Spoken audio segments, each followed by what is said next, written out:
estamos todos aqui. Boa tarde para todo mundo. Bem-vindos a essa conversa, essa conferência final dessa série de conferências comemorativas do lançamento da edição em português do Ecodharma, o livro do David Loy. Como livros transformadores são feitos para ficarem vivos nas nossas mentes e não para serem apenas guardados na estante, surgiu essa iniciativa da editora Bambual de fazer uma série de conversas com diferentes vozes do Brasil, entre praticantes budistas e ativistas ligados às questões ambientais, para digerir esse livro e ajudar a gente a dar a vida correspondente à importância de um livro desses para a nossa cultura. Eu pediria também para quem puder mutar o microfone. E para quem não assistiu às conversas anteriores, elas aconteceram em parte no Instagram da Editora Bambual, em parte no YouTube da Editora Bambual. E elas culminam com essa conferência agora, que a gente chamou o próprio autor do livro, David Loy, e mestres importantes das diferentes linhagens budistas no Brasil, para a gente conversar um pouco sobre esse livro. Eu, Bruno Lastorina, e o Lucas Gislene, que também está aqui, a gente vai estar mediando esse encontro, e eu espero que seja uma conversa bonita. Em primeiro lugar, eu queria passar a palavra para Isabel Vale, para a Bruna Próspero, da Editora Bambual, que generosamente fizeram esse movimento de ser possível. Eu queria que elas, enfim, falassem algumas palavras, dessem as boas-vindas nesse encontro. Gratidão, Bruno. Gratidão, Lucas, também muito queridos e muito presentes nessa jornada nossa. Gratidão, Bruna, parceira querida. Gratidão, David, e a todos os mestres aqui presentes e a todas as pessoas que estão aqui. Meu coração diz que será uma grande festa. Espero que seja assim.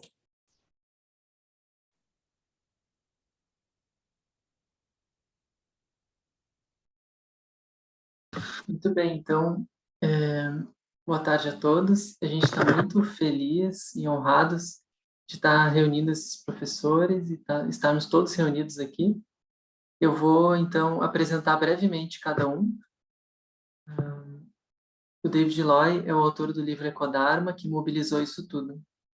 Ele é um estudioso e pesquisador do pensamento budista e foi professor em diferentes universidades nos Estados Unidos, Singapura, Japão, África do Sul e Israel. É também um praticante e professor da linhagem Sambozen, que nas últimas décadas tem se dedicado a entender pelas lentes budistas a história do Ocidente e os problemas sociais e ambientais da sociedade contemporânea. Cofundou e vive atualmente no Rocky Mountains Ecodharma Retreat Center, um centro de retiros Ecodharma que fica em meio às montanhas no Colorado, nos Estados Unidos. E para conversar com o David, a gente convidou algumas pessoas importantes do budismo e do ativismo no Brasil. A monja Koen Hiroshi é uma mestra budista da tradição Soto Zen, ordenada em Los Angeles por Taizan Maezumi Hiroshi, depois noviça no Japão por algum tempo, fundadora da comunidade Zen do Brasil e missionária oficial da organização Soto Zenshu, sediada no Japão.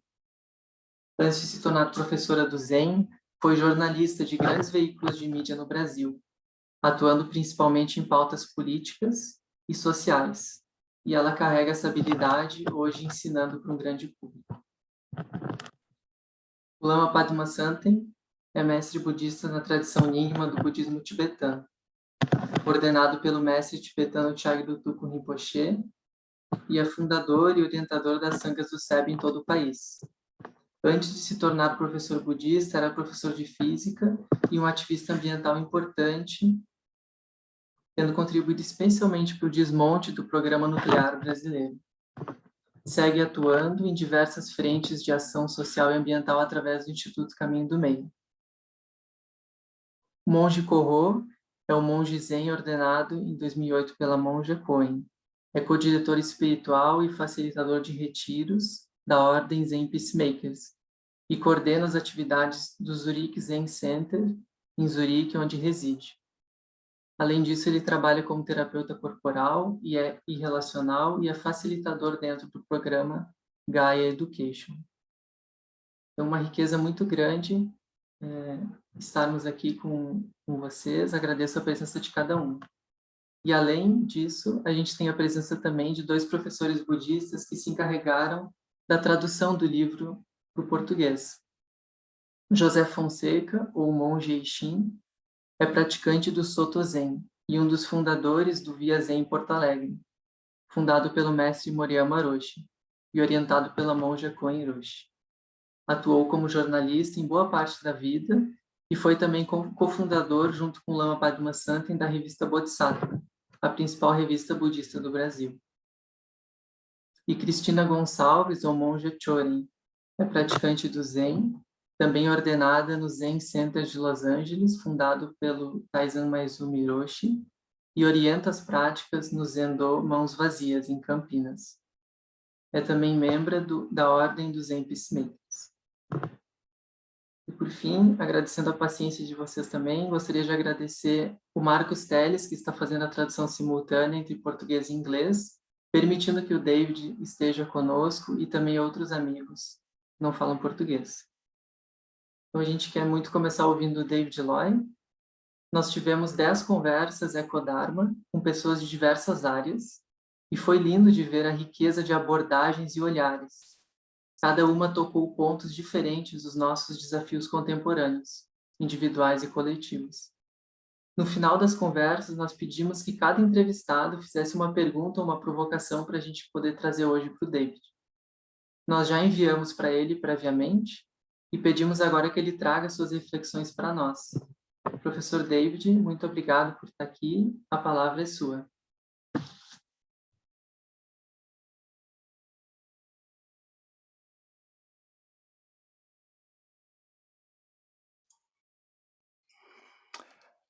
Thank you, Bruno. Obrigado, Bruno, por essa apresentação calorosa e também por essa oportunidade, por esse convite, especialmente para a Isabel e todas as pessoas na Bambual, pela tradução do Ecodharma para o português, por torná-lo disponível para tantas pessoas. Eu fico realmente grato por isso.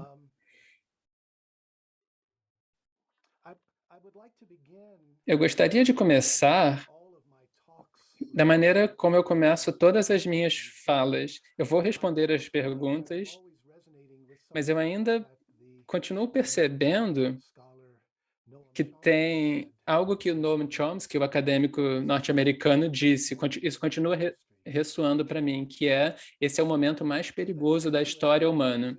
Se isso é verdade, eu penso que realmente é um grande desafio para nós, não apenas pessoalmente, cada um de nós, um por um, mas também para a tradução budista.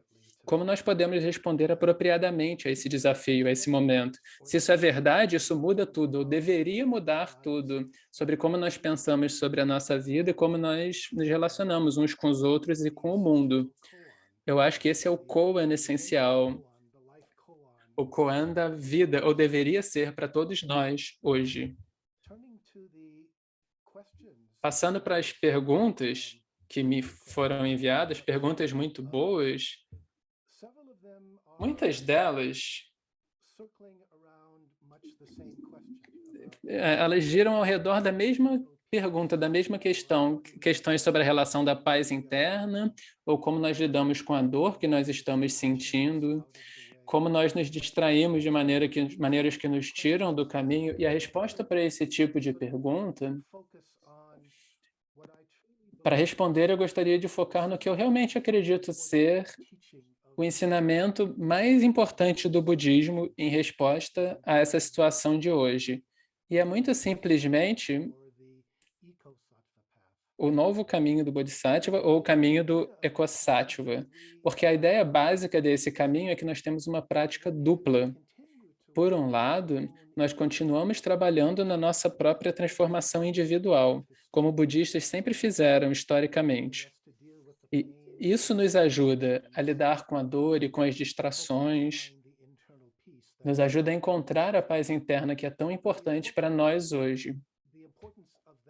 Mas a importância disso é o equilíbrio, é equilibrada com a importância de também nos engajarmos com o mundo. Então, existe essa prática dupla, essa prática de dois lados.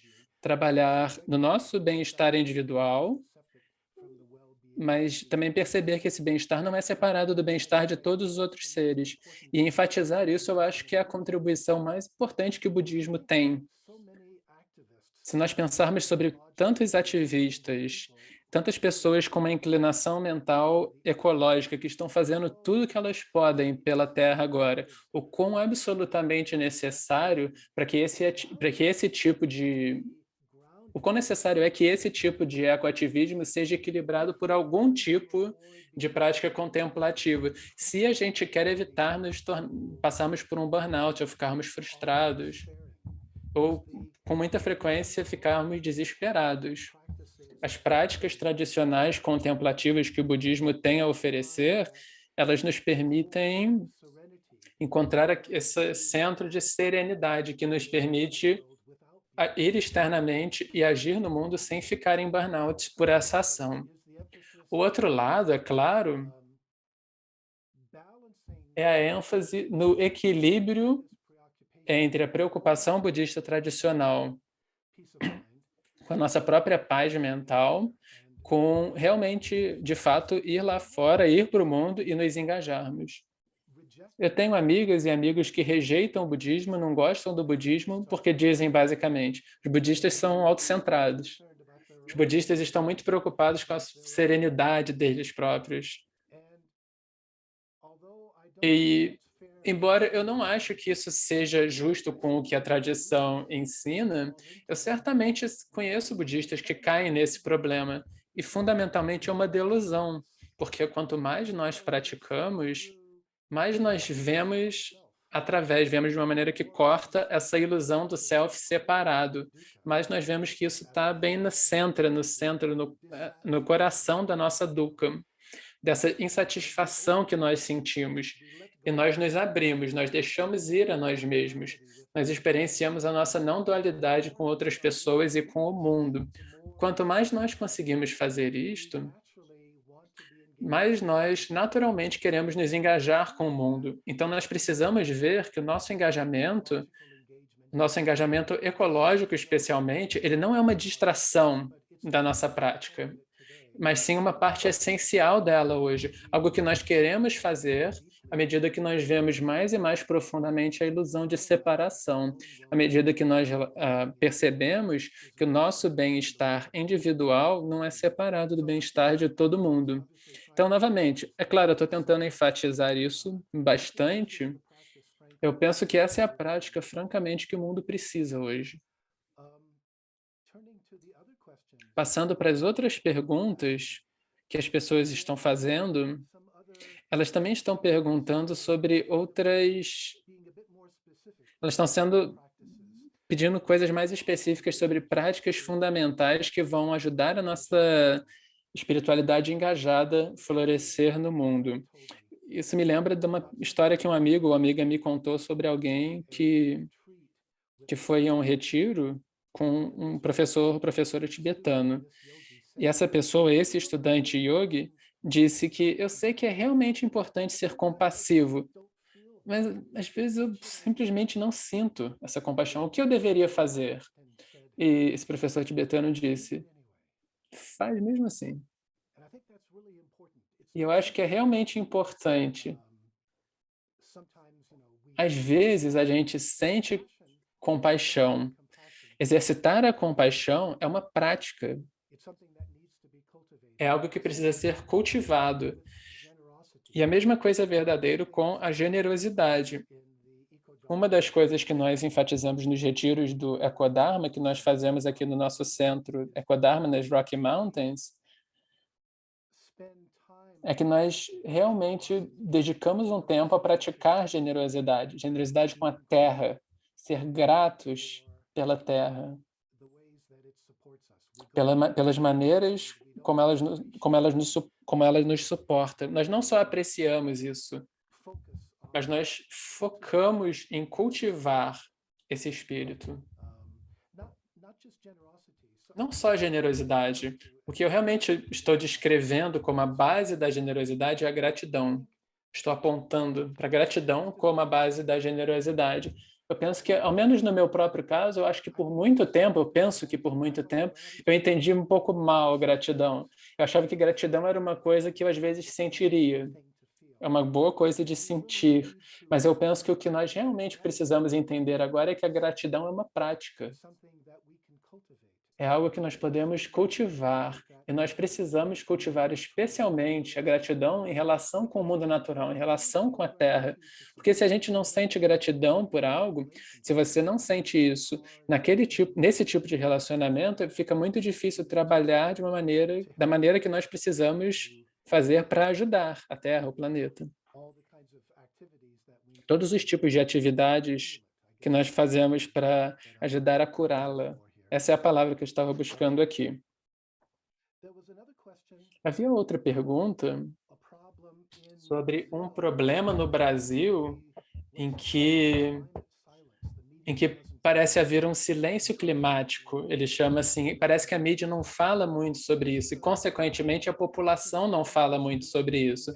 Eu acho que isso é um problema comum em muitos lugares, não só no Brasil, e algo que eu gostaria de sugerir, algo com que vocês já podem ter alguma familiaridade, é que alguma coisa que pode causar alguma tensão, mas, novamente, as situações podem ser diferentes. Como isso funcionaria, eu não sei, mas é bem claro para mim que, nesse momento na nossa história, nesse tipo de situação crítica em que nós estamos, é que não é o suficiente simplesmente trabalhar por meio do tipo de mudança política tradicional, ou seja, nós precisamos estar abertos à possibilidade da ação não violenta, ação direta.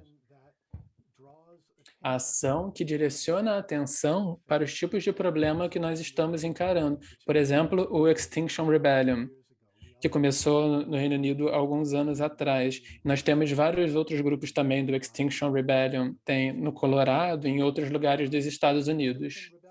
O Extinction Rebellion, eles têm questões, não estou dizendo que tudo que eles fizeram funcionou tão bem, mas eu penso que a ideia fundamental é que nós estejamos preparados para colocar as nossas próprias vidas, o nosso próprio corpo, no caminho de uma maneira não violenta.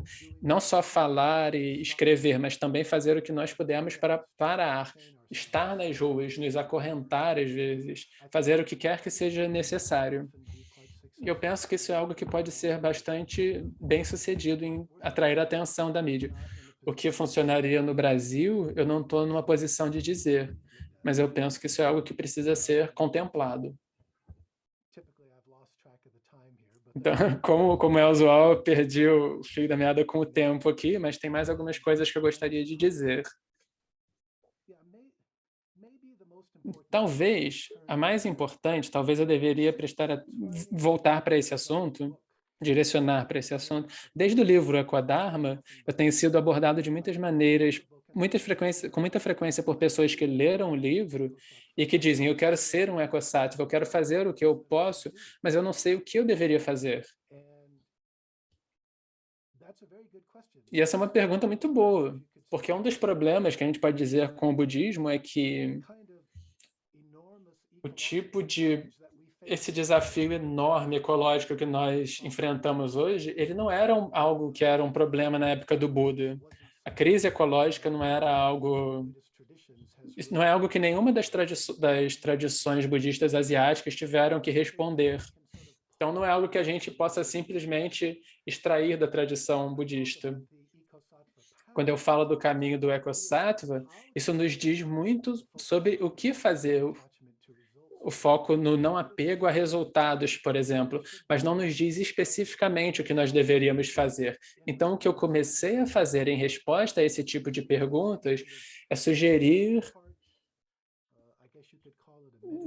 uma meditação, você poderia chamar assim, de 3 partes, uma contemplação de 3 partes, 3 perguntas, que eu penso que todos nós deveríamos refletir sobre elas. Isso pode nos ajudar a ver o que é que poderia nos tornar mais efetivos. Então, eu vou concluir mencionando essas 3 perguntas. A primeira delas é uma autoavaliação clara, até mesmo não enraizada, diz até que é o que eu tenho a oferecer nessa situação.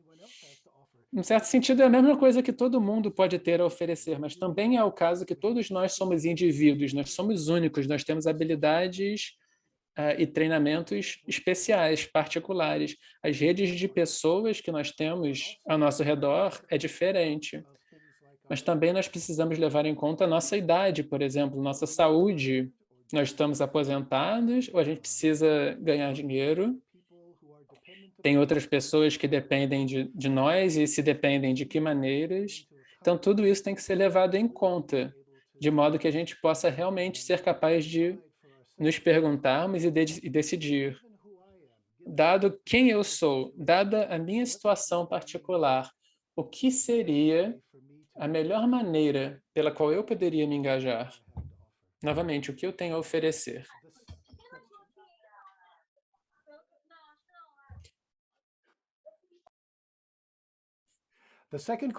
A segunda pergunta é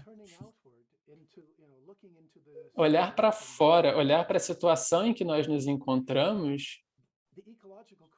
A crise ecológica é imensa, certo? Tem muitos aspectos ao redor dela. Não tem como a gente fazer tudo e a gente nem deveria tentar. Então, a gente realmente precisa focar de uma maneira muito aguda, onde nós realmente temos como fazer uma diferença. Então, a gente realmente precisa olhar para a situação e nos perguntarmos quais são as possibilidades reais para mim, na situação em que eu me encontro. Por exemplo, aqui no Colorado, fracking, essa retirada de petróleo e de gás, especialmente, é uma questão muito importante. Então, muitos ecoativistas estão muito interessados nessa questão. Nós temos um ar de qualidade muito baixa também, surpreendentemente. Nós estamos na beira das montanhas rochosas, das Rocky Mountains, mas a qualidade do ar é muito ruim. Então, essa é uma possibilidade, não é a única de modo algum. Mas talvez fazer alguma pesquisa e nos perguntarmos quais são as reais possibilidades, novamente, levando em conta quem eu sou e o que eu tenho a oferecer. Mas, em um certo sentido, é a terceira pergunta que talvez seja mais importante. Tendo digerido, tendo realmente dedicado algum tempo, refletindo sobre as 2 primeiras, coloquem elas numa estante, por assim dizer. E aí vá bem dentro de si mesmo e se pergunte, o que toca no meu coração? Onde está o meu amor, a minha compaixão, a minha energia de engajamento? Para onde ela realmente quer ir? E eu não acho que essa é uma energia do ego. Eu acho que a gente realmente precisa ir fundo dentro de nós. E é por isso que a meditação pode ser tão importante aqui. Nós irmos fundo dentro de nós e entrar em contato com algo mais profundo do que o nosso ego. E isso vai nos dizer, isso vai nos mostrar para onde nós queremos ir. E é claro, isso é tão importante porque se nós estamos indo onde o nosso coração quer que nós vá, para onde ele quer, nós vamos ter mais energia, mais compromisso, mais comprometimento sustentado para que a gente consiga levar adiante essa atividade, qualquer que ela seja. Então, eu penso que essas 3 perguntas importantes, elas são uma maneira importante de nós nos engajarmos, não apenas pessoalmente, mas você também pode ter grupos. Isso pode ser feito em circunstâncias de grupos, e não é uma coisa que você faz uma vez e pronto.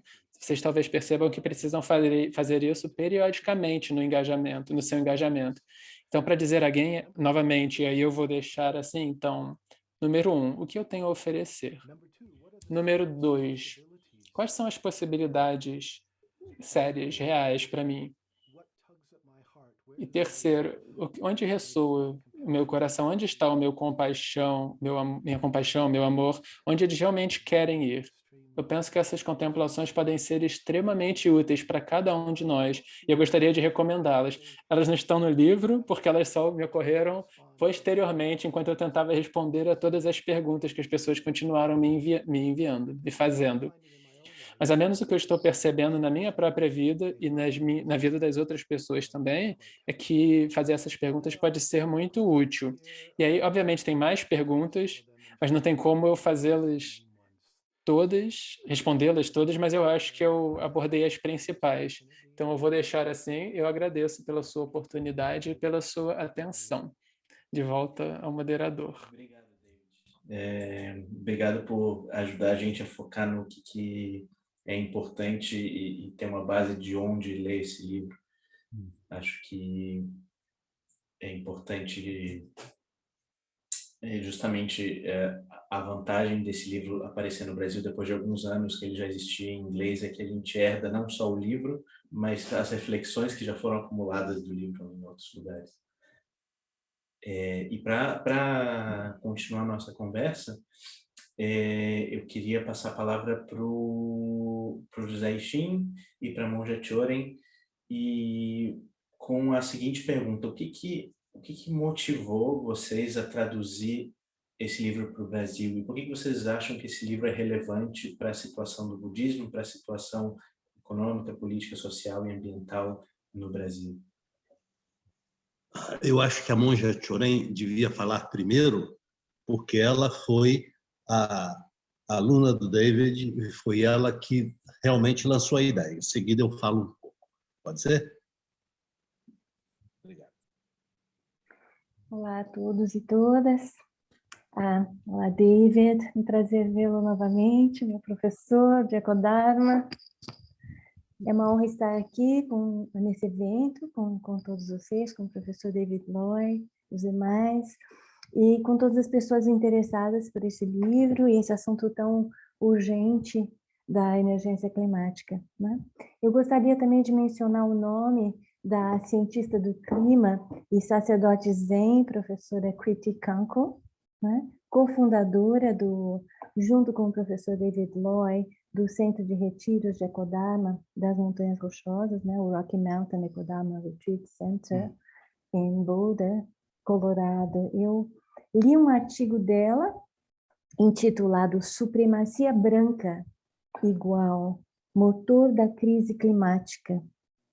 Esse artigo me causou desencadeou uma epifania muito grande.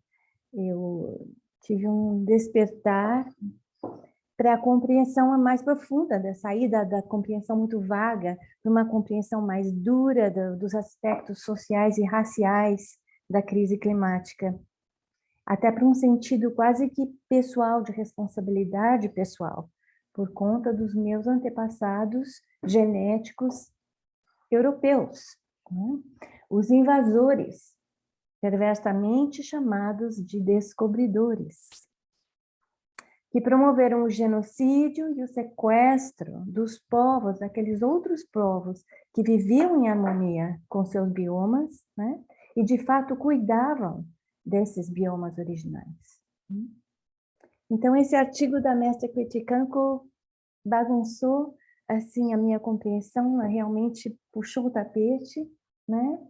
E me levou a buscar, acabei encontrando esse curso chamado Ekodharma, dado por ela e pelo professor David Loy. E parte do conteúdo desse curso era exatamente ler e discutir e aprofundar a compreensão desse livro maravilhoso que é o Ekodharma, né? Que tem muitas provocações e questionamentos sobre o papel do budismo e das demais religiões e tradições espirituais, né? Ele na verdade, fala muito em budismo, mas amplia para todas as tradições espirituais. E esses questionamentos, né? Inclusive, né? Do papel dessas tradições espirituais em manter ou não o status quo, que amplia cada vez mais o abismo econômico entre as classes sociais, assim como a destruição institucionalizada dos biomas do planeta e a aniquilação dos povos, que ainda se colocam como guardiões desses biomas. Então, esses questionamentos muito sérios e muito heart-wrenching, não sei qual é a palavra agora em português, Bom, daí ficou claro que eu queria muito traduzir esse livro para o português, para trazer, ampliar, que mais pessoas aqui no Brasil pudessem ler e entrar nessa conversa, nessa discussão. E dentre essas questões, uma que eu gostaria de levantar e salientar aqui hoje, né, exatamente, é essa, como nós podemos buscar sair do nosso papel unicamente assistencial, né? Porque muitas das organizações, instituições religiosas ou não, a que pertencemos, né, estão envolvidas num trabalho assistencial aos menos favorecidos. Maravilhoso, indiscutivelmente, né? Mas será que nós podemos realmente ampliar essa atuação transformadora para adentrar no campo, talvez novo para nós, do ativismo climático, né? A resistência às instituições que continuam destruindo tão violentamente o planeta e as populações mais vulneráveis. Então, essa é uma das provocações que está no livro e que eu gostaria de trazer aqui para a nossa conversa, né? E foi assim que eu, encantada com esse livro maravilhoso, propus para o meu colega e co-tradutor, o Sensei Eishin, que, né, o projeto, ele também aderiu rapidamente e saímos à busca de uma editora, né, que se interessasse pela publicação. Aí acabamos encontrando a Bambual e a Isabel, sempre entusiástica, maravilhosamente simpática, e estamos aqui hoje. Muito obrigada.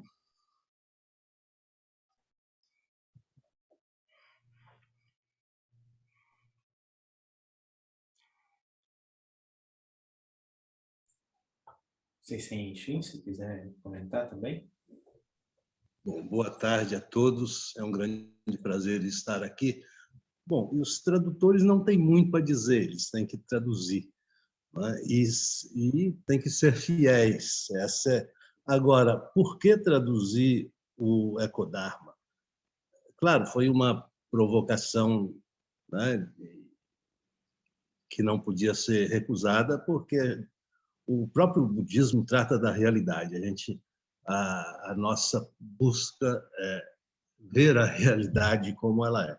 E quando essas questões são tratadas, né, por esse prisma, nós temos certamente que nos envolver, né, dessa forma. Agora, como que se dá o nosso envolvimento, né? O Lloyd trouxe a questão, né, da guerra que está acontecendo agora, né, que é algo realmente, né, pode ser, o momento mais perigoso que a humanidade já viveu, não só por causa disso, mas por causa de todas as questões, e evidentemente a questão do clima, mas por alguma razão, e até porque o livro traz tantas citações, né, que o autor gosta tanto de citações, e é uma coisa interessante, porque essas citações elas acabam nos dando uma noção muito interessante assim da diversidade das perspectivas, né, e mostrando que nós, na verdade, é apenas um ser humano em diversas perspectivas. Nós somos um ser humano com essas perspectivas todas, e aquelas citações trazem isso. Agora, o Thich Nhat Hanh é citado no livro, né, várias vezes e com toda razão, né, até por ser, né, uma pessoa, talvez o pioneiro, um dos grandes pioneiros no campo do budismo socialmente engajado, né? E então ele tem uma frase que eu acho muito interessante, né? E eu reflito às vezes muito sobre ela, né?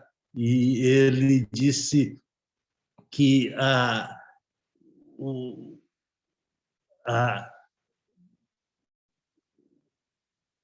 don't just do something. Não apenas faça alguma coisa. Sit there. Né? Don't just do something, sit there. Parece ser uma inversão da coisa. Não haja, né? Medite. Mas não é isso. Né? É uma combinação dessas coisas e o próprio Thich Nhat Hanh diz algo, isso está no YouTube, nós podemos ouvi-lo pessoalmente. Né? Essa frase aqui, infelizmente, ela é uma frase apenas escrita, mas ele conta sobre a situação dele na guerra, né, quando ele estava no centro de prática, quer dizer, na sala de meditação, com seus amigos, e as bombas, né, não sei se estava em Hanoi,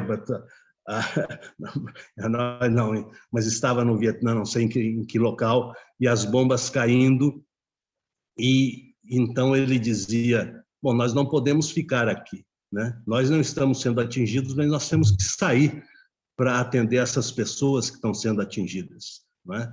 Então, eles saem e fazem justamente isso, né? É um pouco como o David acaba de citar, nós temos que nos entregar de alguma forma, nós temos que nos expor, né? Quando as coisas se fazem necessárias, nós temos, né, realmente de fazê-las, né? E o Thich Nhat Hanh tem também, só para terminar com o Thich Nhat Hanh, ele tem uma citação num livro do Jerry Brown, que chama Dialogues, que também é muito interessante, né? Que eu não vou traduzir direto para o português, já vai falar no inglês e o tradutor que se vire, né? Coitado.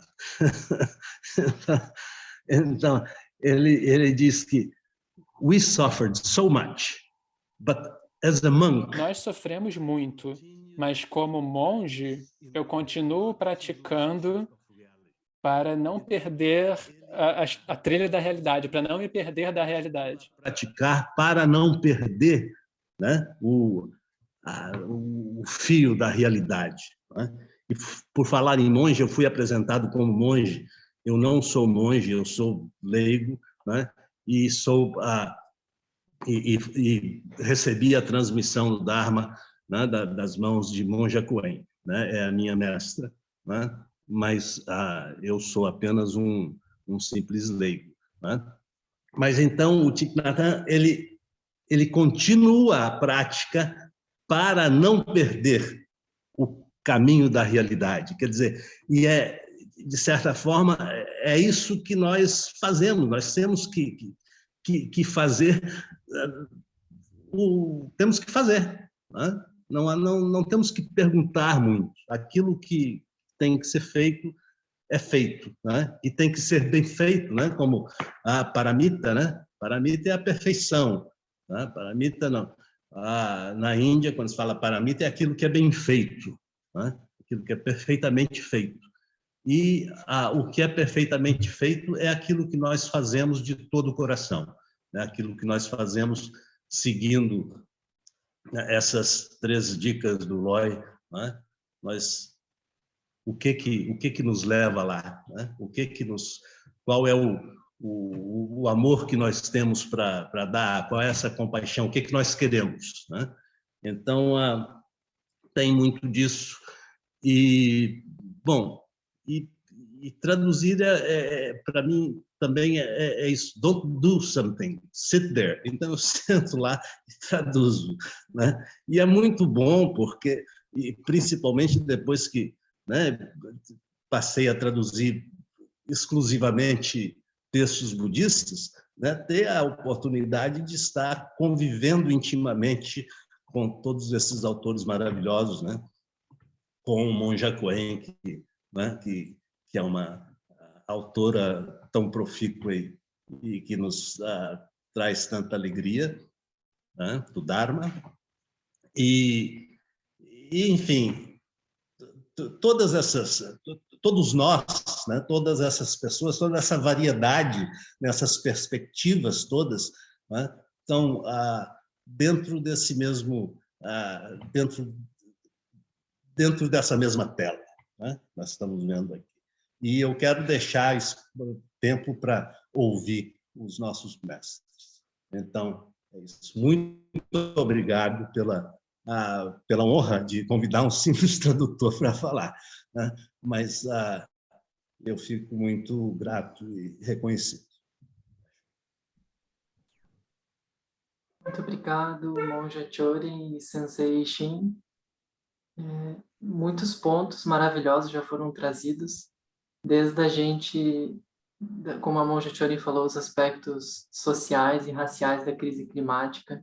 Parece que toca algo assim, como dilacera o coração de pensar tudo que já aconteceu de sofrimento nesse caminho, nos últimos séculos da humanidade, eu sinto assim. E também essa conexão profunda com o nosso movimento no mundo. Então agora eu gostaria de passar a palavra para o Monge Korro, para enriquecer mais essa conversa. Por favor, Monge Korro. Obrigado, Lucas. Obrigado a todos e todas.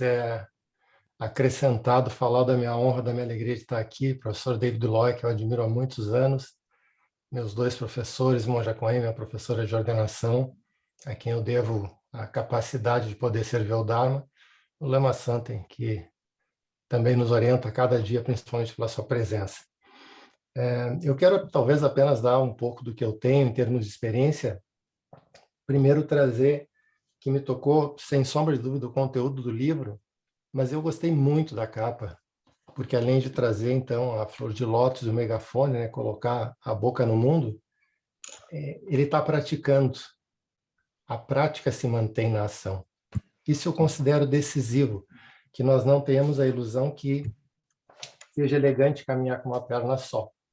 Eu creio que o ativismo deve ser impregnado desse elemento realmente espiritual que está além de qualquer tradição religiosa. E o professor Loy foi um mestre realmente em colocar isso, usando, é certo, textos clássicos do budismo, mas numa atitude extremamente compassiva de traduzir e de construir pontes num mundo que tem tantas paredes, tantos muros. Eu creio que isso é muito importante no nosso momento histórico. Da mesma forma, eu sinto que a capacidade de trazer de uma forma gentil a absoluta necessidade da desilusão. Não é mais possível que nós, seres humanos, vivamos na ilusão que a nossa espécie é mais importante que qualquer forma de vida no planeta. Como a minha querida professora Monja Cohen sempre fala, nós só temos uma casa, é só um planeta e somente uma família. Me permite estender um pouco, é a família de todos os seres, né? Todos os seres são a nossa família. E eu sinto que essa nova possibilidade de olhar a nossa ação como praticantes a partir de uma perspectiva de trabalhar sobre mim mesmo, mas ao mesmo tempo não esquecer que eu sou uma célula de um corpo, da unidade de toda a vida, isso possibilita que eu haja a partir de um foco no contentamento do fazer, sem concentrar, sem me focar e sem me frustrar na expectativa de um resultado qualquer que ele seja. Na minha opinião, nós temos construído, como seres humanos, uma caminhada em que há abundância de conhecimentos, mas carência de sensibilidade, carência de afetividade, de fraternidade, de ternura pela vida como ela é. E, nesse sentido, tudo pode se tornar um objeto para atender os meus desejos e eu esqueço das minhas reais necessidades, como, por exemplo, dar e receber afeto, compaixão e ternura. Praticamente, eu acredito que esse trabalho, como ensinamento dos nossos professores, nos chama a questionar o nosso estilo de vida. Eu tenho referido isso muito quando sou chamado a atuar como educador, que nós não precisamos de heroínas ou heróis, nós precisamos de seres realmente humanos, que a cada dia tomam decisões conscientes que beneficiem, como o professor Loy falou, o nosso em primeiro lugar, o nosso pequeno círculo de relações, porque a partir daí eu penso e sinto que se gera um padrão relacional benéfico, auspicioso, e aí fica mais fácil a gente reformular, reprogramar a nossa atuação no mundo, tendo como ética um não julgamento, entendendo que aquelas pessoas, mesmo aquelas que nós mais temos dificuldade de lidar pelas suas ações, também têm uma motivação de tentar ser felizes. Mas eu tenho plena convicção que elas não têm o mérito que eu tenho, por exemplo, de estar nesse momento convivendo, compartilhando com vocês e de ter professores que me orientam, né? A rigor, cada ser que eu me aproximo se torna meu professor, minha professora, quando eu tenho ouvidos para isso. Mas essa possibilidade de realmente esvaziar o meu coração, mente e aprender com cada situação é um grande mérito, na minha opinião. Finalmente, eu gostaria de ressaltar o que o professor Loy também falou, que eu aprendi originalmente com a querida mestra, a professora Joanna Macy, que é natural que o desespero surja, é natural que a tristeza surja quando nós vemos o que o mundo nos oferece. Mas ela recomenda que a gente comece a caminhada por um passo anterior. Comece por nutrir a gratidão. Agora, outro dia eu conversava com uma pessoa e dizia que talvez um dos grandes ensinamentos que a pandemia trouxe para a humanidade é perceber o quão precioso é poder respirar. As pessoas sofriam e morriam por não poder respirar. E eu percebi quantas vezes, eu me questionei quantas vezes eu lembro de agradecer pela possibilidade de respirar fundo quando eu quero. Isso é tomado como algo gratuito, mas é um milagre. Assim como é um milagre as milhares de reações que a vida proporciona dentro do meu corpo a cada momento. E isso, somente isso deveria ser um motivo de encantamento e de gratidão. A partir daí, eu penso que nós podemos dar um passo a mais e olhar para o fato, como também é ressaltado no livro, que a vida é um processo qualitativo, né? Que nós podemos, sim, usar o conhecimento, mas que é necessário um elemento de base, que seria essa espiritualidade que vai além de uma separação de uma realidade como ela é e um mundo que eu aspiro ou idealizo. O ideal é só uma ideia, a realidade deveria bastar para que eu vivesse em gratidão, contentamento e me colocasse a serviço a cada momento da minha vida. Então, eu realmente também não creio que eu possa acrescentar muito, eu estou muito querendo ouvir Monja Coen e Lama Santen, e o professor David Loy, novamente, depois, se for possível, mas é uma grande alegria. Eu, quando algo assim acontece, eu tenho feito um jogo de palavras, que eu não sei se o Bruno vai conseguir traduzir para o inglês, mas em português nós temos essa expressão, né? O que eu fiz para merecer isso? E normalmente isso é tomado em relação às coisas desagradáveis que acontecem. Eu, cada vez mais, talvez pela prática, ou talvez, não sei porquê, eu pergunto o que eu fiz para merecer isso? Tantos méritos, tantas alegrias, tantas relações auspiciosas e tanta possibilidade de ver que, na verdade, na minha opinião, aqui nós estamos mais perto, um pouco mais assustados assim com essa guerra trágica, tão triste, mas eu creio que a guerra mais trágica e mais triste nós já perdemos. Nós temos que nos render à vida do planeta Terra e temos que pedir perdão através de ações. Nós não vamos vencer essa guerra. É impossível combater a vida. Se algo acontecer, acontecerá à espécie humana pela sua prepotência, pela sua arrogância. A vida vai continuar. Então é melhor a gente fazer um acordo e começar a viver em paz, em harmonia, em alegria e contentamento e celebrando tudo que a natureza nos oferece. Então eu agradeço muito a oportunidade, fiquei muito distinguido, honrado e, enfim, é muito bom estar vivo nesse momento para poder colaborar de alguma forma com esse movimento de construção da paz entre todos os seres. Muito grato pelo convite. Obrigado, Monge Corro. Eu ressoo muito também de sentir essas bênçãos e estar nesse pequeno lugar de passar a palavra. Então, eu gostaria agora, nós queremos te ouvir, por favor, Monja Coen, a palavra é sua.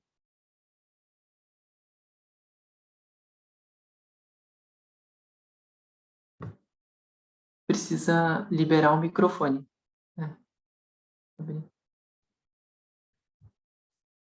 Quando me passaram o livro para que eu pudesse escrever algumas palavras sobre ele, eu fiquei muito contente. Porque eu falei, nossa, que bom que alguém escreveu isto. Que bom que alguém fez um livro assim, cheio de esperança, de possibilidades que nós podemos fazer. Nós estamos mudando a realidade agora, hoje, da maneira que nós vivemos, que nós falamos, que nós nos relacionamos em casa, na rua, com os vizinhos, da maneira que a gente pensa a realidade, da maneira que nós agimos nessa realidade. E que joia nós percebermos que exatamente o zazen, as práticas meditativas, o autoconhecimento, são essa libertação. Quando a gente pensa em Buda, quando o Buda tem sua experiência mística, eu adoro isso, né? Para nós, no Zen Budismo, foi no dia 8 de dezembro, depois de uma semana de meditação, ele vê a estrela da manhã e diz, eu, a grande terra e todos os seres juntos, simultaneamente nos tornamos o caminho. Isso é uma chave. Eu igual a grande terra, igual todos os seres.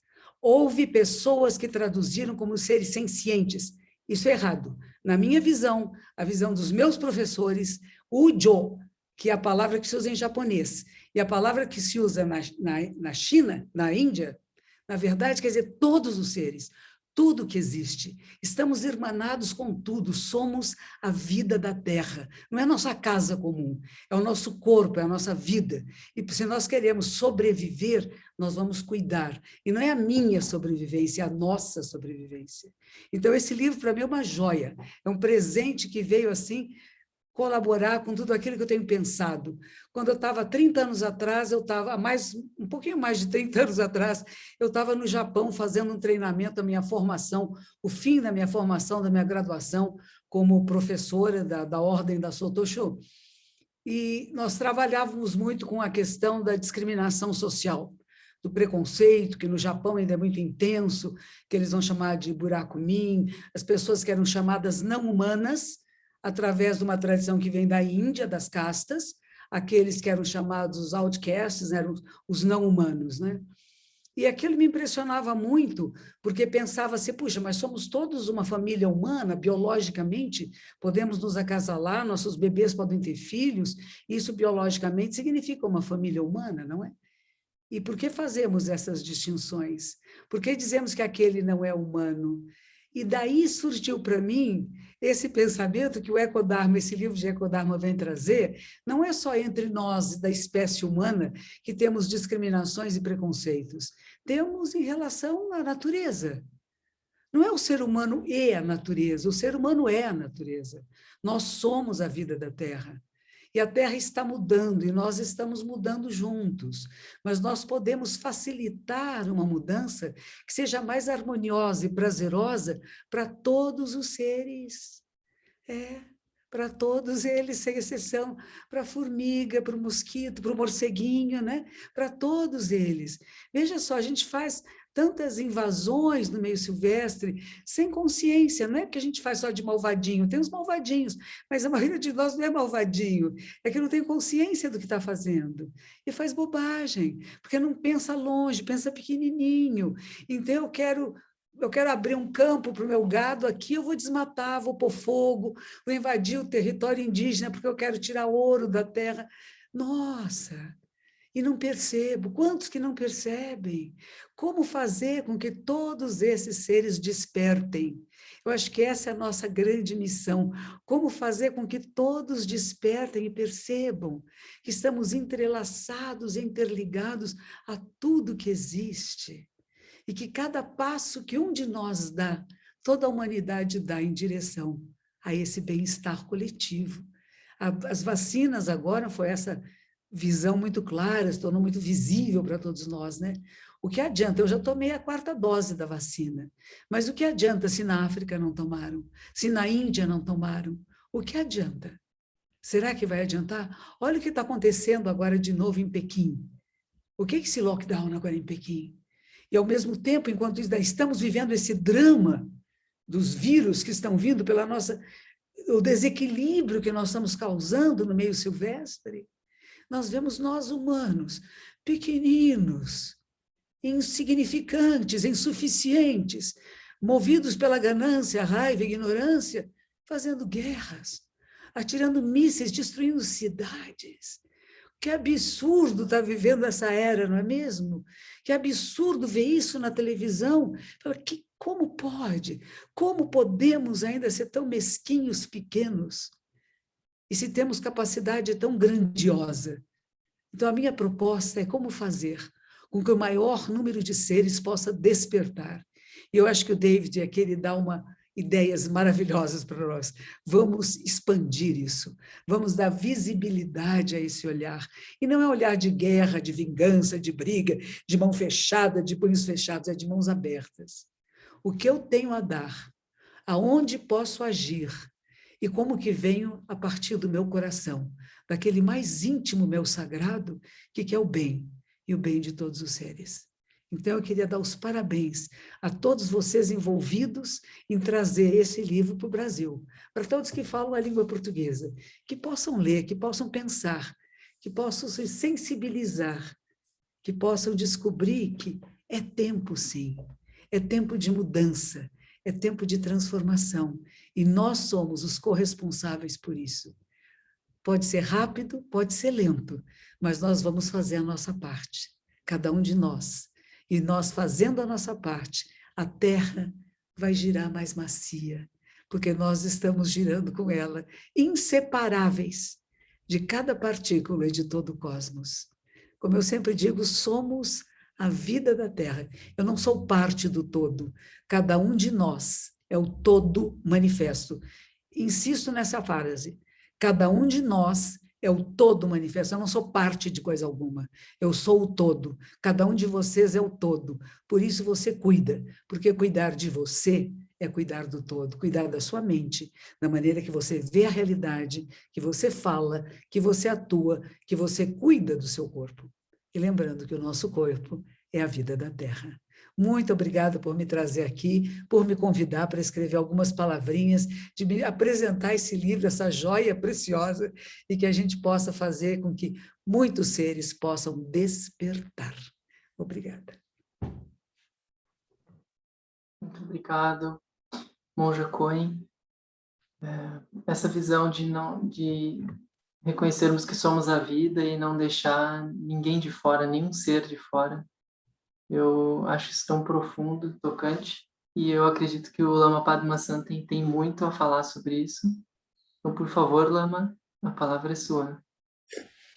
Então, eu agradeço a oportunidade de me somar a vocês, assim, é uma super alegria de poder ouvir o que eu estava ouvindo agora, também ter acessado ao Ecodharma, que traz uma ampliação de visão, né? Eu gostei de ver hoje o David citando o Noam Chomsky. É super importante nós olharmos de uma forma muito profunda além da cultura e além das limitações que essa cultura nos traz, né? Eu vejo que o Buda efetivamente pode nos ajudar nesse tempo e nessas circunstâncias que nós estamos vivendo, né? Talvez o aspecto mais importante que a gente tenha que manter em mente é o fato de que todos nós temos a natureza búdica, né? Aqui vários falaram isso de algum modo, né?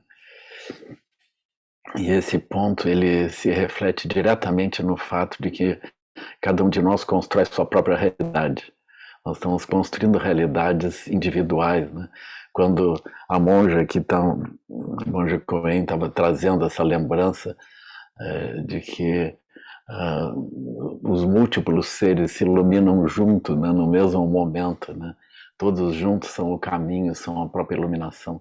É como o Buda também descreve isso em diferentes sutras, como o próprio Surangama, né? Onde a visão dele alcança a multiplicidade de mundos. Não tem um mundo, tem uma multiplicidade de mundos que se constituem num mundo.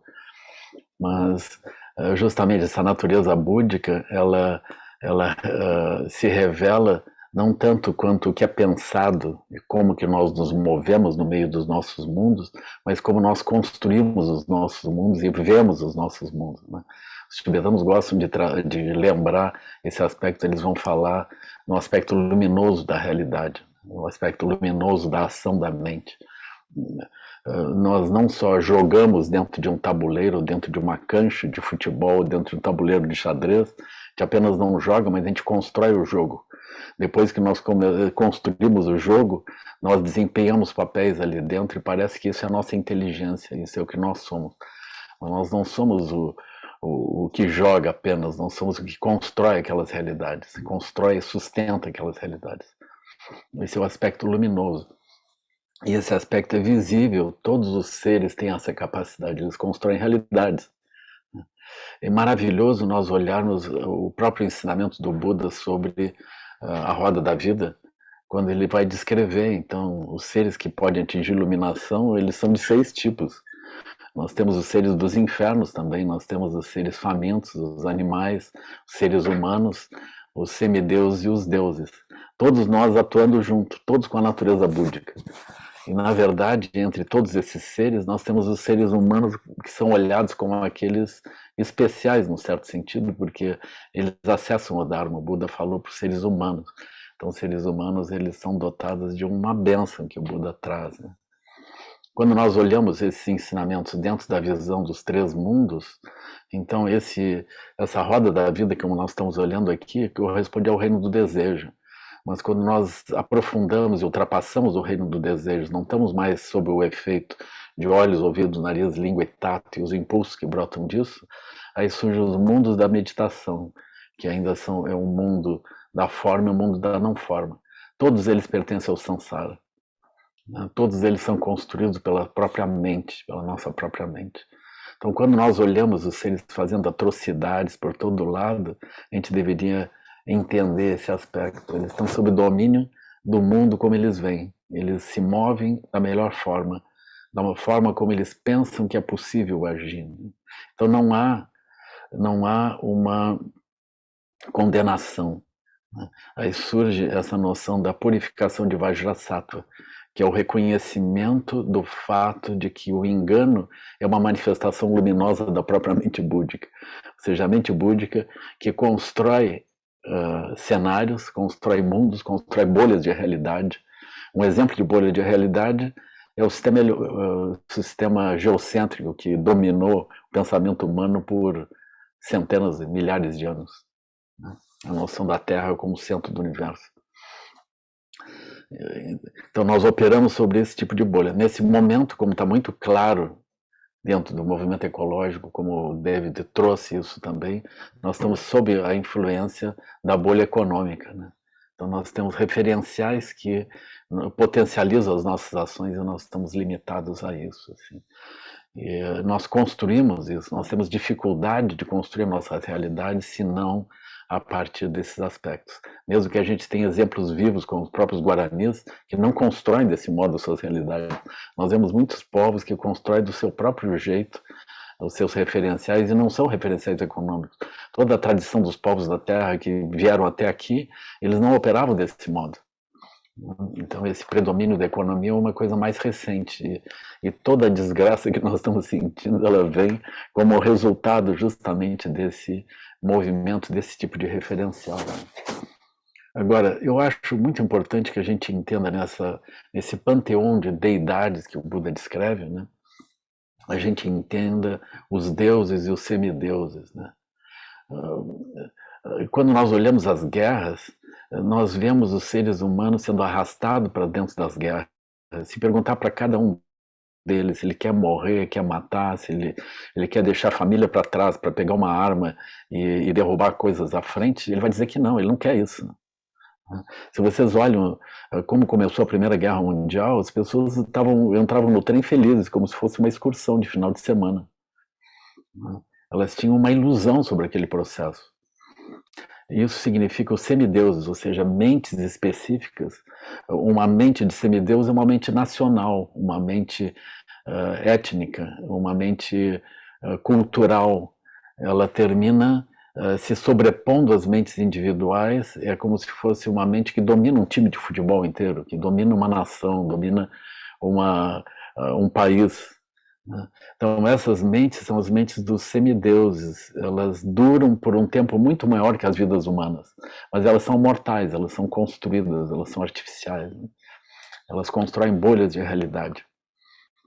Agora, nós, em meio a isso, nós não apenas temos o desafio interno de nos livrarmos dessas limitações e desse domínio, mas nós temos o desafio de tentar colaborar positivamente de algum modo dentro disso, sem tomar partido, sem se tornar nós mesmos uma outra denominação que tenta derrubar denominações adversárias. A visão budista é uma visão que amplia, ela vai se ampliando. Quando nós ampliamos a nossa visão, nós não temos mais inimigos, nós nos sentimos como bodhisattvas querendo efetivamente ajudar que aquela situação toda se resolva, aquele sofrimento é inútil. Então, os bodhisattvas, eles olhando, a base dos bodhisattvas é olhar de forma ampla. Quando eles olham de forma ampla, eles veem que o sofrimento não é necessário. O sofrimento é construído artificialmente. Nós podemos efetivamente ajudar os seres a ultrapassar isso. E se o mundo é mais pacífico, mais amplo, mais lúcido, todos nós caminhamos melhor. Então, nós construímos um veículo, construímos uma terra pura. É dentro dessa terra pura que o Dharma opera. O Dharma constrói uma terra pura. Ele constrói um horizonte mental dentro do qual nós nos movemos. Então, o Dharma e a sensação de nós sermos ativistas em meio ao mundo é totalmente inseparável. Nós construímos, o Buda veio e teve a capacidade de abençoar o céu, abençoar os seres todos, as árvores, os caminhos, os seres todos, e transformar tudo isso em caminho. Isso é completamente maravilhoso. Ele constrói uma realidade, ele constrói um veículo. Esse veículo é o Dharma, onde nós estamos imersos e a gente faz o que pode. Mas nós, enquanto seres individuais, nós temos uma limitação. E mesmo que a gente tenha essa limitação, a gente faz o que pode. Agora, seria muito importante nós também não ficarmos sob domínio de outros semideuses e adotarmos, então, posições hostis. A nossa visão é ampla e nós buscamos socorrer todos os seres que agridem, e os seres que são agredidos, e os seres que morrem. Todos eles têm a natureza búdica. Nós já sabemos que a natureza búdica ela não afunda, ela não é destrutível, ela é ilimitada. Então, a grande forma de ajudar os seres é realmente ajudá-los a compreender esse aspecto amplo, e compreendendo o aspecto amplo, nós nos tornamos mais pacíficos, mais capazes de apreciar a beleza e a majestade, a iluminação presente em todas as manifestações. Eu não olhei para o relógio, vocês me desculpem. Né? Então, eu queria celebrar o lançamento do livro, agradecer ao David que veio até nós aqui, e também os tradutores e todos que tomaram a iniciativa, e abraçar especialmente cada um de vocês. Assim, né?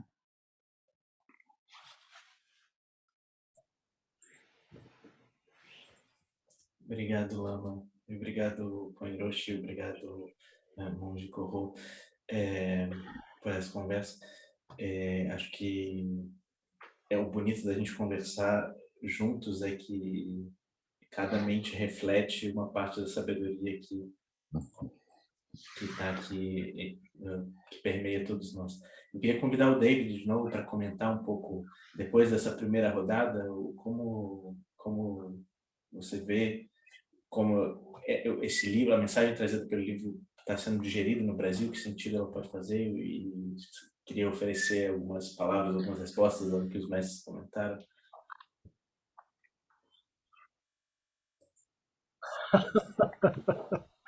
Thank you, Bruno. Obrigado, Bruno. Uau! Muitas reflexões perceptivas, bem pensadas, sábias. Eu fico realmente agradecido, grato. Eu não vejo nem como eu teria como responder de uma maneira apropriada a tudo que foi dito. Eu tomei algumas notas enquanto as pessoas estavam falando, então tem algumas coisas que eu gostaria de dizer. Eu tenho certeza que, infelizmente, eu vou deixar alguma coisa importante fora, mas eu vou fazer o melhor que eu posso. Eu aprecio muito a maneira pela qual Chodan mencionou uma das minhas amigas que estão aqui no centro de retiro, Kruti Kanko, nós ensinamos o curso Ecodharma, e o que a Kruti falou é que, e tem feito, enfatizou algo que eu não mencionei muito no livro. Tem alguma referência que é feita, mas a verdade é que eu não falo o suficiente sobre questões interrelacionadas, como o racismo em particular. Então, as pessoas falam sobre o norte global, levando vantagem sobre o sul global, mas a realidade é que a maior parte da crise ecológica, quando você pensa, especialmente a crise climática, por exemplo, as emissões de carbono, é feita por pessoas brancas como eu. Nós somos os responsáveis por essa emissão. Então, não dá para separar a crise ecológica das questões de racismo, imperialismo, mas também algo que eu adicionaria, que eu acredito que Lama Padma mencionou, também questões de classe. Isso também é algo em que o livro não entra, mas leve em conta esse fato. No período de 25 anos, entre 1990 e 2015, esse foi um período realmente crucial, em que a gente realmente teria como ter feito algo, assim, ter feito muito mais do que a gente fez. Foi um período muito importante. Durante esse período, o 1% do topo, as pessoas mais ricas do mundo, o topo 1%, foi responsável por mais emissões de carbono do que os 50% de baixo da população do mundo, de baixo no sentido de riqueza. Não apenas isso, eles foram responsáveis pelo dobro. Ou seja, o 1% mais rico foi responsável pelo dobro de emissões de carbono do que 50% das pessoas que têm a metade inferior de renda. Então, a gente consegue ver que a crise ecológica também é uma crise econômica, é uma crise de classe. E, novamente, isso é algo sobre o que o livro não fala o suficiente, mas que é uma das coisas que nós precisamos trazer, incluir bastante. Eu aprecio muito a maneira pela qual Ishan trouxe o exemplo do Thich Nhat Hanh. Eu estava falando muito sobre o caminho do Ecosattva ou do Bodhisattva, mas em termos muito gerais. Eu acho que é realmente útil ter exemplos específicos. E que exemplo específico melhor de alguém que foca tanto em continuar a nossa transformação individual, mas também se engajar completamente no mundo. Quem é um exemplo melhor? Quem é um modelo melhor para nós do que, de fato, Thich Nhat Hanh, que, é claro, nós perdemos bem recentemente.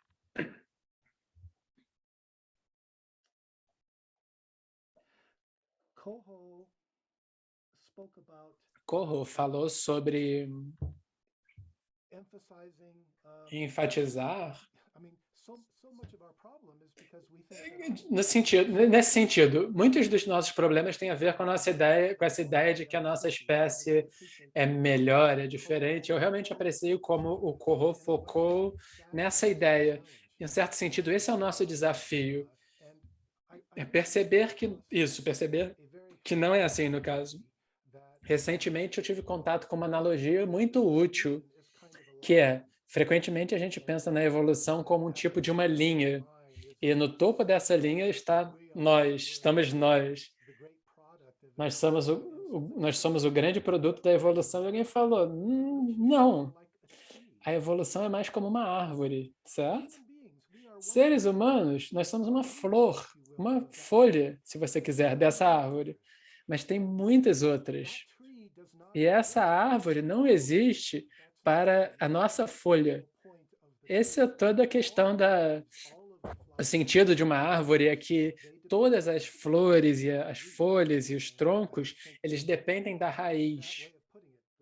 Eles interdependem. Então, eu penso que a maneira como o Koho estava falando é muito importante, que nós nunca vamos resolver a crise ecológica, a real, até que nós nos demos conta de que o problema fundamental é o relacionamento entre seres humanos e o resto da Terra.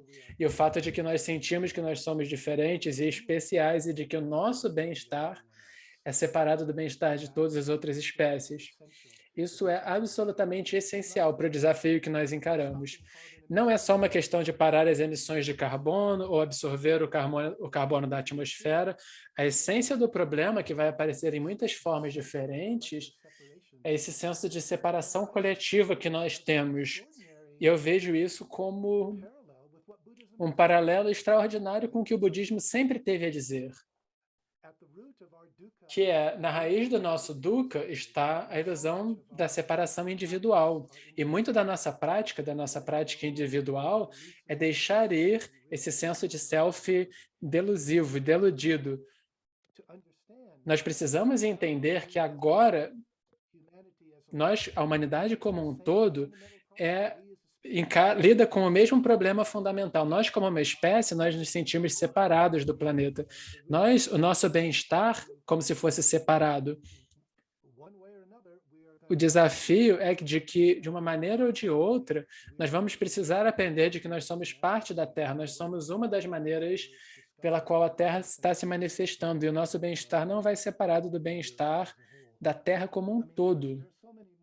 Enfim, tem muitas outras coisas que foram ditas, temas interessantes que foram ditas, mas dada a limitação do tempo, eu não vou poder entrar nelas, discuti-las. Ouvindo a Monja Coen, eu fiquei muito tocado, assim, eu trouxe a minha mente de volta para essa história maravilhosa da iluminação do Buda. Eu fico me perguntando se a gente realmente entendeu bem o suficiente essa história. Depois da iluminação do Buda, de acordo com o cânone Pali, ele foi desafiado por Mara. Mara disse para ele, você está pensando que você está iluminado? Quem testemunha isso? Talvez seja simplesmente a sua delusão. Quem autoriza a sua iluminação? E o que o Buda fez? Como nós sabemos. Ele tocou a terra. A terra é minha testemunha. Desde o início, isso foi uma parte importante da história do Buda. A gente realmente entendeu ou é apenas hoje que nós estamos começando a entender o que isso significa, o que isso implica sobre o relacionamento do Buda? O que isso implica é a não dualidade com a terra. Francamente, eu não gosto de fazer comparações com outras religiões, mas isso parece para mim como algo essencial para a história do Buda. Central para o que nós precisamos nos dar conta e ser inspirados por nessa época tão difícil. Eu poderia prosseguir indefinidamente, mas eu acho que eu vou parar aqui. E peço desculpas por falar muito, como é comum. Eu sempre perco tempo, mas eu fico muito grato de que as pessoas tenham realmente lido o livro, refletido sobre o livro, que tenham ajudado a tornar o livro possível.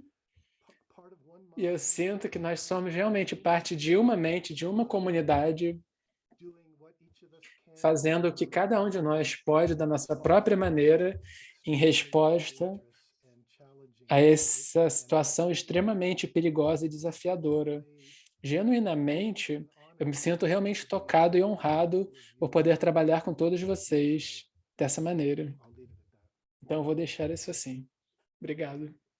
Muito obrigado, David. Obrigado pelas suas palavras. Para a gente começar a fechar um pouquinho a conversa, eu acho que a gente está perto do horário de terminar, para não tomar também o tempo de todos vocês. A gente podia fazer uma curta rodada de palavras finais de cada um dos nossos convidados. Acho que a gente pode começar na ordem que a gente fez até agora. Acho que a Monja Choren podia começar dizendo as palavras finais. Eu gostaria de mencionar, lembrar, né, que o Buda, né, quando ele saiu, né, a sua história, quando ele deixou o castelo e o palácio, e ele encontrou as três grandes questões existenciais, né, de velhice, doença e morte, né, doença, velhice e morte, qual era a ordem, mas como as grandes questões existenciais que nós temos que enfrentar, que vivenciar, que aprender, que praticar, né? E entender verdadeiramente, profundamente. Então, eu gostaria de lembrar, né, como já alguns professores do Dharma vêm falando, que talvez na nossa época nós tenhamos 4, né? Doença, velhice, morte e crise ecológica, que também é uma questão existencial do nosso tempo, inelutável, e está aí, é uma realidade, e é profundamente importante que a gente aprofunde nosso entendimento desse nosso desafio. Muito obrigada. Obrigado. Sensei Ichin? Muito obrigado a todos e todas essas lições magníficas. E nós estamos realmente, né, numa era malthusiana, quer dizer, as coisas estão acontecendo, né, como Malthus dizia. Eu ouvi outro dia também o Noam Chomsky falando sobre essa atualidade, né? Então tem tudo a ver com o que foi dito sobre a economia, quer dizer, esse modelo de economia, o supremacismo branco, o racismo, tudo isso é a visão predominante hoje. Quantas gerações, quantos anos vão passar antes que isso também passe, né? Nós não sabemos. Mas, de qualquer forma, é importante manter essa árvore, né, tão diversa, né, que está ficando cada vez mais podada, né, mantê-la viva de alguma forma, né, para que ela não vai morrer como vida, né, como já foi bem dito aqui, a vida continua, né, mas seria tão bom se a humanidade também pudesse se preservar, né, com um pouco de clareza, né, de visão clara. E isso aí é, como foi dito, o que é a nossa missão, né, de tentar despertar essas pessoas de alguma forma, né, mesmo que seja no grito e com megafone. Né? Então, foi uma grande alegria estar com todos vocês e aprendendo.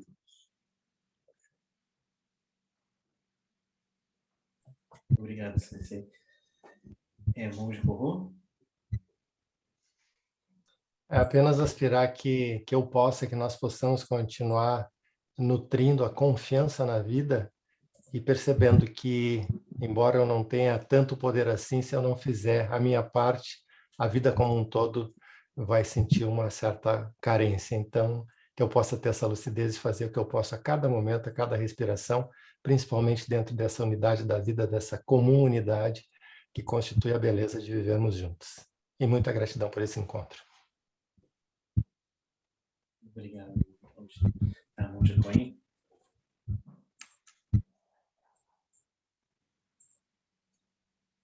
Monge, precisa desmutar seu microfone. Thank you, David, for what you wrote. Obrigada, David, pelo que você ensinou, pela prática. Meu professor de Mazuki Roshi, algo assim, também era dessa ordem, então eu me mudei para o Japão e aí eu não pude me manter lá. Mas é muito interessante pensar que, ainda que nós estejamos tão distantes no espaço E no tempo, nós estamos juntos com o mesmo pensamento.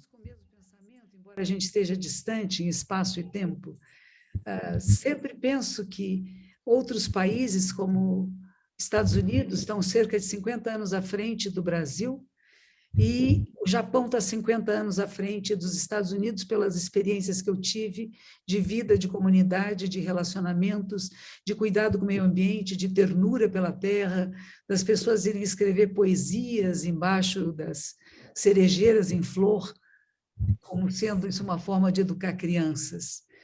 Esse cuidado com a natureza que é mostrado nos mangás e nas histórias japonesas, que são um incentivo a essa relação íntima de fraternidade, de amor, de respeito à vida na sua pluralidade.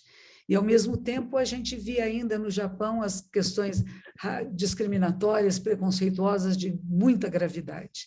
Nós somos esse paradoxo. E, dentro desse paradoxo, nós fazemos escolhas. E que as nossas escolhas possam ser sempre pelo caminho da ética e do bem de todos os seres. Eu só tenho uma coisa a dizer para o José Fonseca, o Eixim, que ele disse: eu sou apenas um simples leigo. Leigo não é menos do que monge.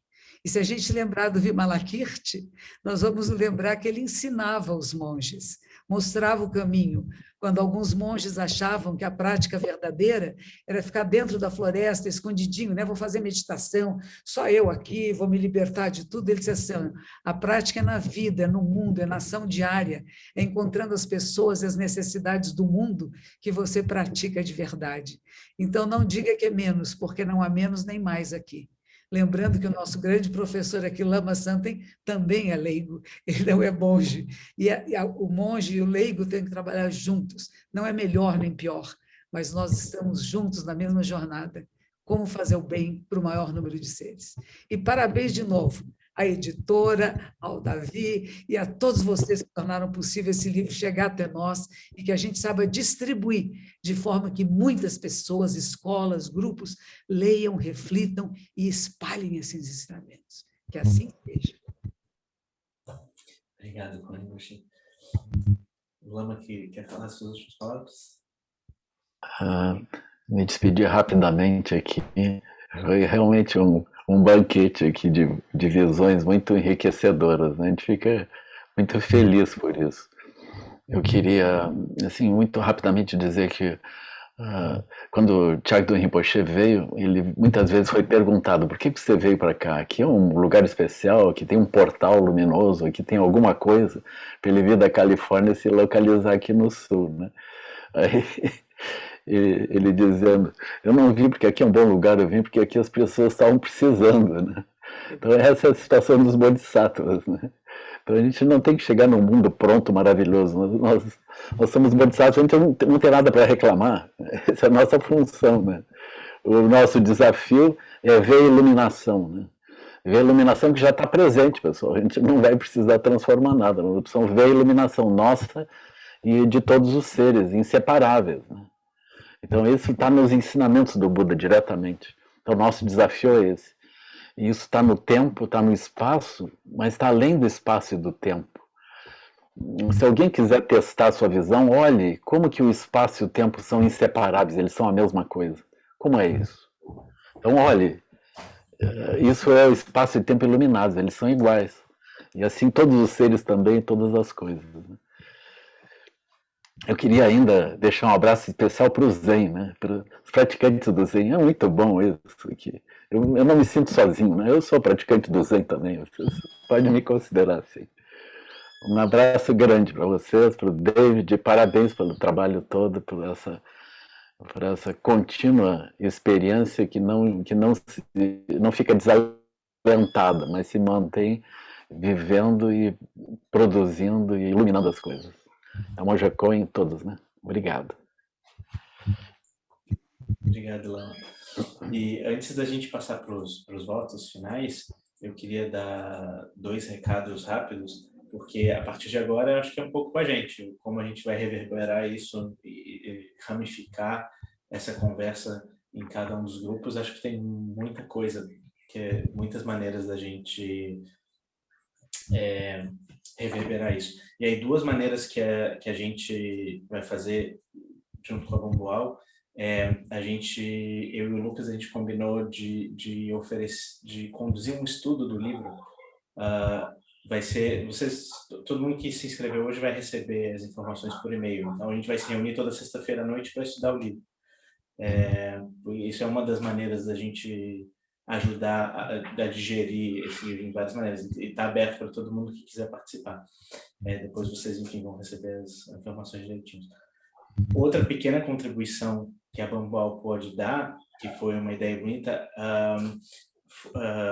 foram pegas algumas frases especialmente impactantes do livro que podem ser inspiradoras só da gente ler, um pouco como a tradição dos koans, né? Mas e a Silvia Strass fez umas artes muito bonitas com essas frases e daí surgiram cartazes, né? Esses cartazes estão disponíveis no site da Bambual, junto com o livro, enfim, no site vocês podem adquirir o livro, podem adquirir esses cartazes e deu para fazer um esquema que cada cartaz que é comprado financia também 5 lambi-lambis, dos lambi-lambis antigos, que vão ser colados pela Bambual em várias cidades do Brasil. A ideia é que a gente minimamente possa permear as paisagens urbanas também com essa sabedoria. É uma das pequenas contribuições das várias coisas que a gente pode fazer para reverberar toda essa conversa. Então, mas aí para a gente terminar hoje, a gente combinou com os convidados a gente repetir os votos. Acho que o Lucas podia explicar um pouco melhor essa parte dos votos. Sim. No final do livro, quem tem o livro e quiser acompanhar, tem os votos de Eco Sattva. Então, cada convidado vai fazer a leitura do seu verso. Podem iniciar, acho que todos sabem, né? Todos têm em mãos aí. Os votos de Eco Sattva. Juro para mim mesmo e para cada um de vocês comprometer-me diariamente com a cura de nosso mundo e o bem-estar de todos os seres. Viver na Terra com mais leveza e menos violência, em termos da comida, produtos e energia que consumo. Terceiro voto. Obter força e orientação da terra viva, de nossos ancestrais, das gerações futuras, e de meus irmãos e irmãs de todas as espécies. Apoiar outros em nosso trabalho em prol do mundo e pedir ajuda quando eu precisar.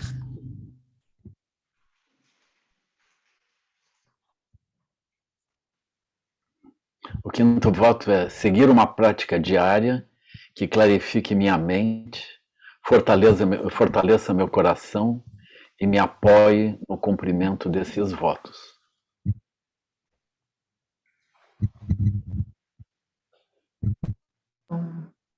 Muito obrigada, a presença de cada um. Foi extraordinário, maravilhoso encontro.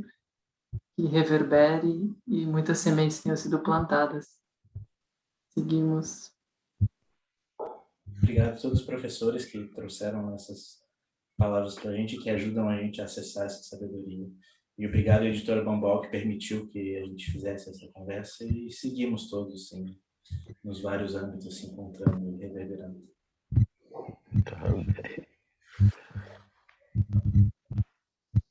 Obrigada, que prazer estar com vocês.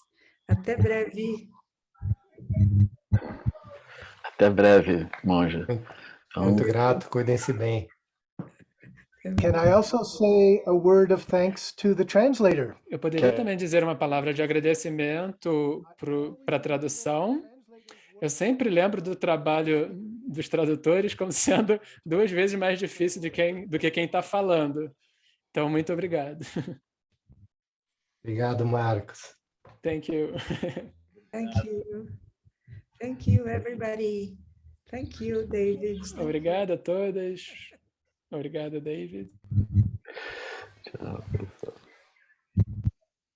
Com licença. Vocês vão nos desligar, se a gente não vai desligar nunca. Se vocês não desligarem, a gente não vai embora. Dá vontade de continuar conversando. É muito bom, muito bom. Muito obrigada, adorei aqui do Recife, todos adoro. Lama Padma Santo, Mansa Sonho, todo mundo adora. Beleza. Oba! O pessoal... Obrigada, foi linda. Obrigada, Mancha. Obrigada. Maravilha, sim. Obrigada a todos. Fica essa janela online. David, show. A janelinha online. Vamos adiante, levando adiante, né? Eu digo assim também, se não desligar, eu não saio. Nós vamos fazer o curso agora, sexta-feira à noite, hein? Vamos ver quando é que vai começar, já estamos nos preparando. Tchau, tchau. Boa noite, boa Páscoa. Boa noite, valeu. Bruno, Astorina, lindo. Com licença. Muito grato por tudo. Que encontro maravilhoso. Maravilhoso. Que encontro maravilhoso. Boa noite a todos. Boa noite. Boa noite a todos. Sanga maravilhosa. Cora Sanga, Cora Sanga. Sai disso, meu Deus do céu. Boa noite, maravilhosa e bom. Isso aí. Agora abri a galeria toda, eba! Maravilha, maravilha, maravilha, monja. Que bom, que bom. É, muito bom. Beleza. Very, very nice. Uma honra te ouvir.